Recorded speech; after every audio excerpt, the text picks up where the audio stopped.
This is the O-Review podcast.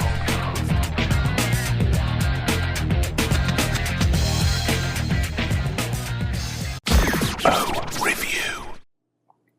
Hello, welcome to another episode. I've been looking through my list and I'm trying to get back to my chronological list of glasses. And I noticed a couple of them, like Splice, Sub-Zero, I want to roll into a larger video because they have a little bit more prominence. So there were a few one-offs that I could probably just do into a normal review like I'm doing now. One was the Moon, but since I just did a Moon review, I'll probably just end up doing a review of the entire series once I get to all three pairs, so I'll skip that for a bit. So the next one was the new eye jacket, and that seemed like a good one to do, so I'm going to do that now. So I say new eye jacket because these came out in 1999, and I know most of you are thinking, eye jacket came out in 1994. Well, that is true. The original eye jacket came out in 1994. However, 1999 was a very big year for Oakley because they redid their entire line. And even if models didn't change drastically, the technology and the form behind them did change a lot. So 1999, 2000, we saw a lot of revisions to existing models, and the eye jacket was one of those. So even though this is one of the first jackets that came out, what they did is they cleaned up the contours a bit, added a lot more curves, but the most important thing that happened in 1999 was that the material that made up O-matter changed to a very high nylon composition, which allowed it a lot more spring and also made it not prone to breaking. So if you have any of the older models before 1999, and this is going to be the original eye jacket, the straight jacket, which also switched over to the new straight jacket in 1999, your top coat, your trench coat, your Moon, Gen 1 eye jackets, and Gen 1 racing jackets. Those are all going to be rather brittle, so I would highly recommend that you don't wear any of those because the O-matter, quite honestly, might break on you, and we don't want that to happen. So 1999, 2000, we got the new eye jacket, we got the new straight jacket, we got the Gen 2 racing jacket. We also had things like the 5s transitioned to the 5 2.0. And we got a few things like that. And then some of the models didn't quite make it, and they just ended up getting axed in the process because if they didn't really warrant a re-release or a remodeling, they weren't going to keep that old O-matter around because it was just too much of a liability. The funny thing is the new frog skin actually wasn't part of this new line. That came out in 1996 because it was a new version of the old original frog skin, which of course we now have the collector's edition. So that would not be part of that, and that no longer continued into the most recent offerings. So basically, that's kind of a mouthful. What we have here is a very important model in Oakley's history. For one, this started off the jacket line. And I know, you tend to think frog skins came first, and yes, the original frog skins did come first.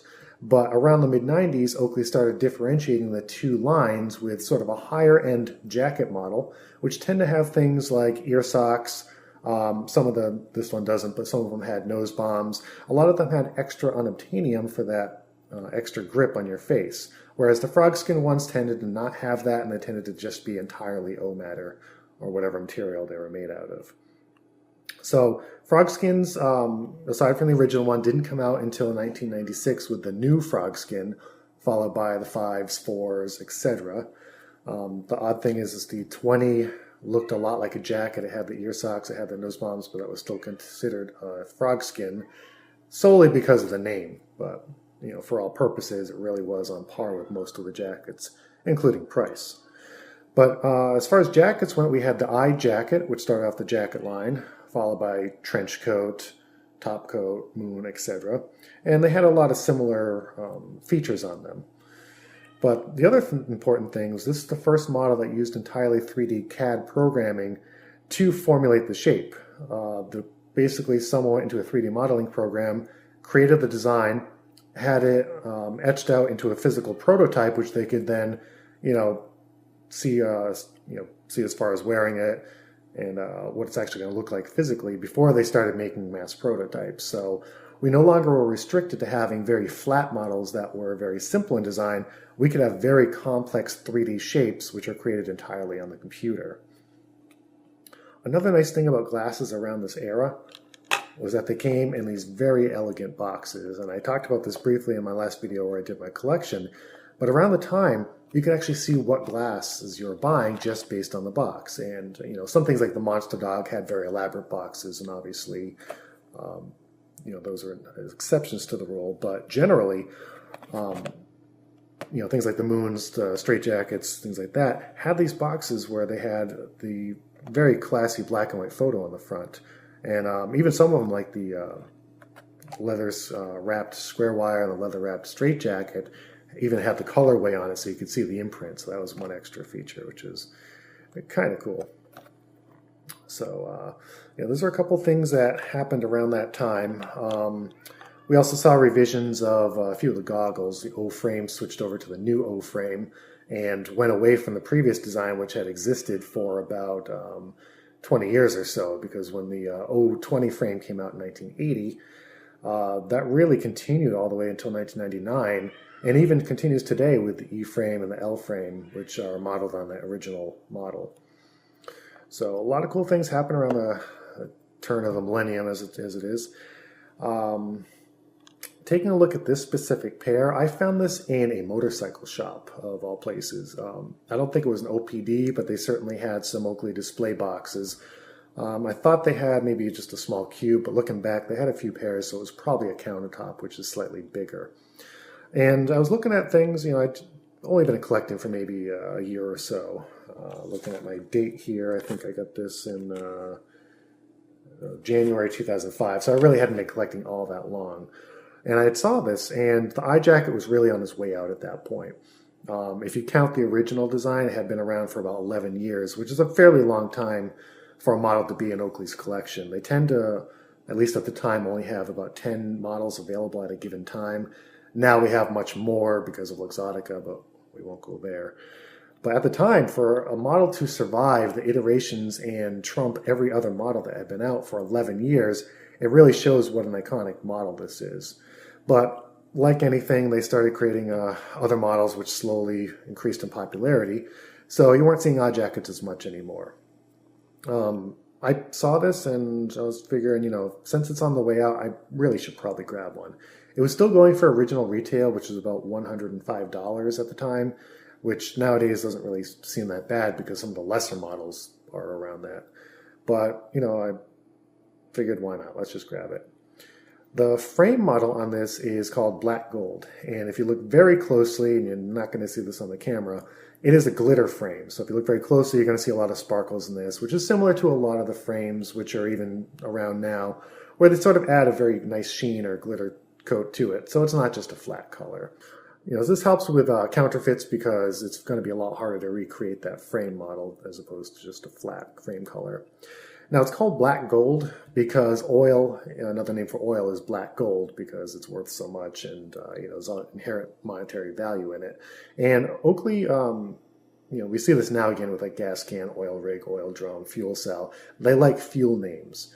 But back in the day, they didn't have many models named after fuel, but they did name a lot of frames after it. So black gold, we also had Texas T on some of the early frog skins and M frames, which is another name for, obviously, oil.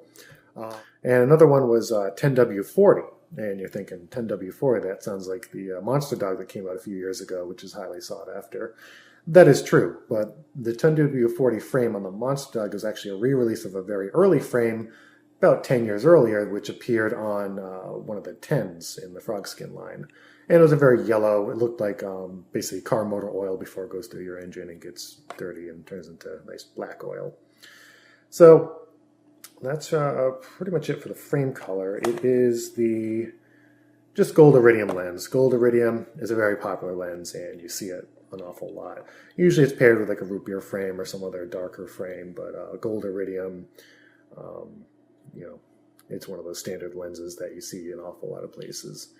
So that's kind of the high and low of the eye jacket. I will probably, and there's a ton more I can go into for the original eye jacket, but I'll probably save that for another video where I take a look at some of the original eye jackets. Just a brief history though, there are two generations of the previous older eye jacket. There's a Gen 1 and a Gen 2, which came out in the later 90s. Some people call this the Gen 3, but the proper name is just the new iJacket. And I didn't make that up. If you look in the box, it actually says new iJacket. And you can also see new straightjacket for the one with the icons. Basically, I probably would go against calling it a Gen 3 because it's really more than just a generational change. It's an entirely new model, which is created with modern technology, things like true metal icons, and a lot more went into it than just a simple generational change where they keep the original SKUs. A couple of years ago, a few friends and I and a few collectors decided to really hash out the differentiation between variations. So we kind of determined that if something changes a SKU number, we're going to call it a new version. So a new iJacket, new straightjacket. And that's reflected on the box.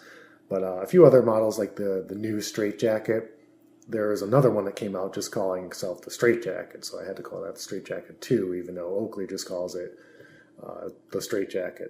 And things like the Crosshair, which just came out, which is a re-release of the original Crosshair, not to be confused with the Crosshair 2.0, they've just called that the Crosshair 2012. And then we have the new 10, which is the 10 2010 or 2011, whatever that came out.